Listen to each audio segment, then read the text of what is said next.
बिस्मिल्लाहिर्रहमानिर्रहीम। अस्सलाम वालेकुम नाज़रीन, मैं हूं अहमद फवाद और आप देखते हैं मुझे मेरे यूट्यूब चैनल और फेसबुक पेज पर। नाज़रीन, NA 133 लाहौर, जहां पर आइंदा आने वाले दिनों में ज़िमनी इंतखाब का मार्का होने वाला है, वहां पर बहुत बड़ी गेम जो है वो डल चुकी है। बड़ी सियासी जमात नाज़रीन कैसे इंतखाबात में हिस्सा लिए बगैर ही हार गई है, गेम से बाहर हो चुकी है। इस हवाले से बहुत अहम तफसीलात हैं, बहुत बड़ी ब्रेकिंग न्यूज़ है जो कि मैं आपके साथ शेयर करने जा रहा हूं, और ख़ास तौर पर 4 बहुत अहम नाम मैं आपके सामने रखने जा रहा हूं। वो नाम कौन से हैं, ये नाम मैं आपको क्यों बता रहा हूं, बहुत अहम खबर है। इस हवाले से उसकी तमाम तर तफसीलात जो हैं वो मैं आपके साथ शेयर करूंगा। NA 133 नाज़रीन, जहां पर परवेज़ मलिक साहब जो हैं उनकी वफ़ात के बाद ये नशिस्त खाली हुई है। परवेज़ मलिक साहब जो कि मुस्लिम लीग नून से उनका ताल्लुक़ था, और ये जो हल्का है मुस्लिम लीग नून का गढ़ है। दूसरी जानिब नाज़रीन, पाकिस्तान तहरीक इंसाफ की जानिब से अपने उम्मीदवार का नाम सामने आ चुका है, अनाउंस किया जा चुका है। इस हवाले से मैं अपना पूरा एक वीलॉग कर चुका हूं, तहरीक इंसाफ की क्या इस हल्के में पोजीशन है और तमाम जो चीज़ें हैं वो आप उस वीलॉग से आप हासिल कर सकते हैं। बहरहाल जो अहम खबर है वो ये है कि मुस्लिम लीग नून जो कि इस हल्के में जिसका गढ़ है, वो इस वक्त मुश्किल में है। मुश्किल में इस तरह से है क्योंकि अभी तक वो ये डिसाइड नहीं कर पाई कि इस हल्के में उनका कौन सा उम्मीदवार जो है वो इलेक्शन लड़ेगा। और 4-5 बल्कि 4 नाम है, 5वां नाम भी है लेकिन वो खैर रिजेक्ट हो चुका है।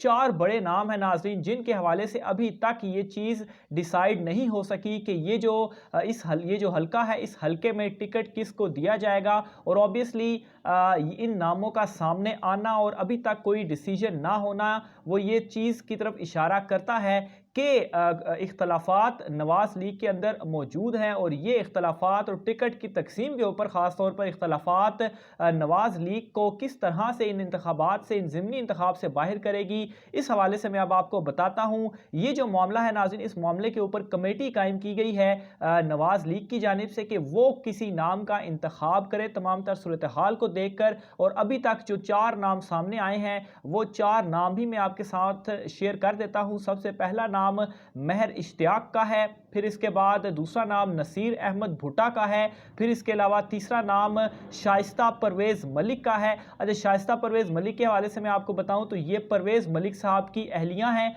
और ये ऑलरेडी कौमी असम्बली में मौजूद हैं, लेकिन ये ख़वातीन की जो मखसूस नशिस्तें होती हैं ये उनमें से हैं। तो ऑब्वियसली अगर वो अब इलेक्शन लड़ती हैं टिकट के ऊपर, तो वो जो मखसूस नशिस्त खाली होगी, तो वहाँ पर चूँकि नून लीग का ही बंदा कोई आ सकता है, तो वहाँ पर तो ठीक है, वो नून लीग की पक्की सीट हो सकती है। लेकिन ये जो है इसके ऊपर नून लीग अब ये चाह रही है कि इनको भी बाकायदा तौर पर टिकट देकर लड़ाया जाए, ताकि चूँकि परवेज़ मलिक यहाँ से काफ़ी ज़्यादा फेवरेट उम्मीदवार थे, तो इस वजह से उनकी अहलिया जब लड़ेंगी तो उनकी जीत पक्की होगी। इसके अलावा इनके जो साहबजादे हैं अली परवेज़ मलिक, वो भी खैर इक़्तिदार में ही हैं। बहरहाल तीसरा नाम शाइस्ता परवेज़ मलिक साहिबा का नाम सामने आ रहा है। चौथा नाम नाज़रीन अता तारड़ साहब का है। अता तारड़ साहब खैर आप जानते भी हैं, नवाज लीग और खैर नवाज शरीफ और मरीम नवाज के ऊपर जो मुकदमात भी चल रहे हैं, तो अक्सर इस्लामाबाद हाई कोर्ट में भी ये पेश होते रहते हैं, उनकी वकालत जो है वो करते रहते हैं। और 5वां नाम जो है वो परवेज़ रशीद का है, लेकिन परवेज़ रशीद के नाम के ऊपर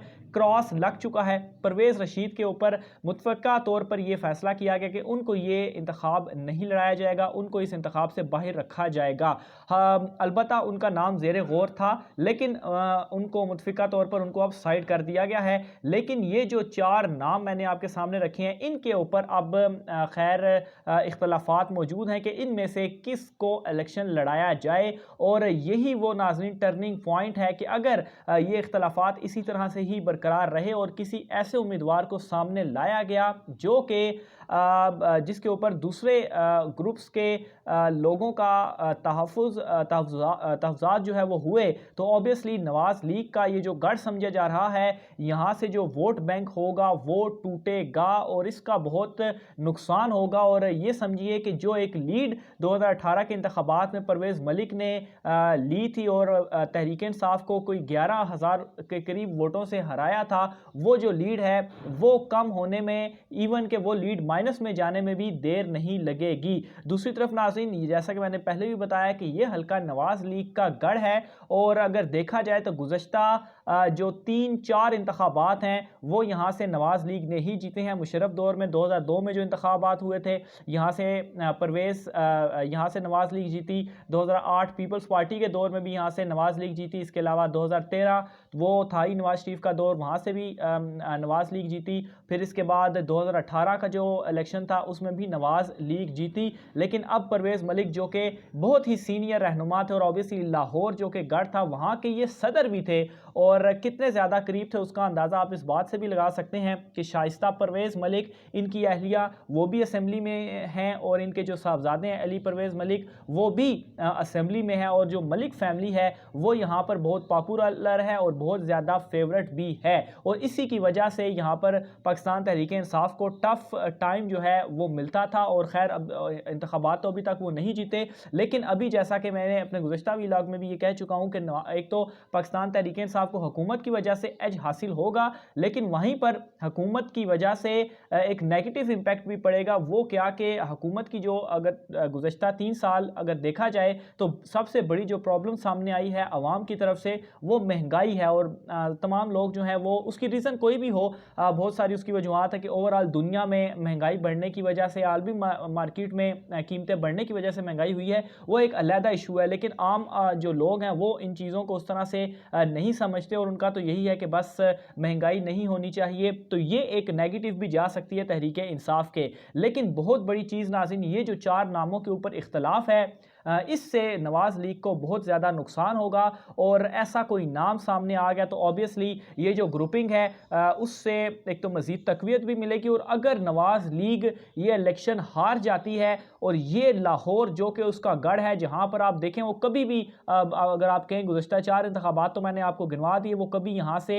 नहीं हारी, यहाँ से अगर वो हार जाती है तो ऑब्वियसली बहुत बड़ा अपसेट होगा। और ख़ास तौर पर ये 4 नामों के ऊपर इनमें इख्तलाफात जो है वो इन्हें इलेक्शन से पहले ही इन्हें इलेक्शन से आउट करती है। बहरहाल जो सोर्सेज हमारे दावा कर रहे हैं उनके मुताबिक जो मोस्ट फेवरेट इस वक्त नाम गर्दिश कर रहा है वो शाइस्ता परवेज़ मलिक साहिबा का है। और ज़्यादा इम्कानात इसी बात के हैं कि शाइस्ता परवेज़ मलिक का नाम बाकायदा तौर पर अनाउंस कर दिया जाए कि वो इलेक्शन लड़ेंगी। लेकिन उनके हवाले से मैं आपको बताऊं तो ऑब्वियसली उनका मुश्किल इस वजह से है कि परवेज़ मलिक साहब की अभी ही वफ़ात हुई है, तो कुछ इश्यूज़ की वजह से वो कोई 3-1 माह जो होंगे वो किसी भी इस तरह की सियासी एक्टिविटी में हिस्सा नहीं ले पाएंगी। लेकिन नाज़रीन जैसा कि हमने आज़ाद कश्मीर इंतखाबात में भी देखा कि चौधरी यासीन ने सारी कैंपेन चलाई और अपने बेटे को इलेक्शन में जितवाया, तो इस तरह से हो सकता है कि शाइस्ता परवेज़ मलिक साहिबा का नाम हो, उनके साथ ये नाम जुड़े कि परवेज़ मलिक साहिबा की ये अहलियाँ हैं और उनके नाम को इस्तेमाल करके कैंपेन कोई और चला ले, उनके साहबजादे चला ले, लेकिन इलेक्शन में वो हिस्सा ले सकती हैं। तो इस तरीके से भी हो सकता है और मेरे ख्याल से अगर शाइस्ता परवेज़ मलिक साहिबा का नाम अनाउंस हुआ तो ये ज़्यादा बेहतर होगा नवाज़ लीग के लिए। और अगर कोई और नाम यहाँ पर अनाउंस होता है, चाहे वो तातारण हो या और कोई हो, तो ऑब्वियसली उसके ऊपर काफ़ी रिजर्वेशंस मौजूद रहेंगी। और ख़ास तौर पर ये जो मलिक फैमिली है, मलिक बरादरी है लाहौर NA 133 के अंदर, वहाँ पे नाज़रीन ऑब्वियसली फिर ये जो गढ़ है या जो ये वोट है ये तकसीम होगा और इसका वाज़े फ़ायदा जो पहुँचेगा वो पाकिस्तान तहरीक इंसाफ को पहुँचेगा। आपने अपनी राय का इज़हार नाज़रीन कमेंट बॉक्स में लाजमी करना है कि इस तमाम तर सिचुएशन को आप किस तरह से परसीव करते हैं। ख़ास तौर पर NA 133 जो कि लाहौर गढ़ है नवाज़ लीग का, इस हवाले से आप क्या सोचते हैं कमेंट बॉक्स में लाजमी लिखिएगा। आज के व्लॉग से इतना ही, मुझे इजाज़त दीजिए, अल्लाह हाफ़िज़।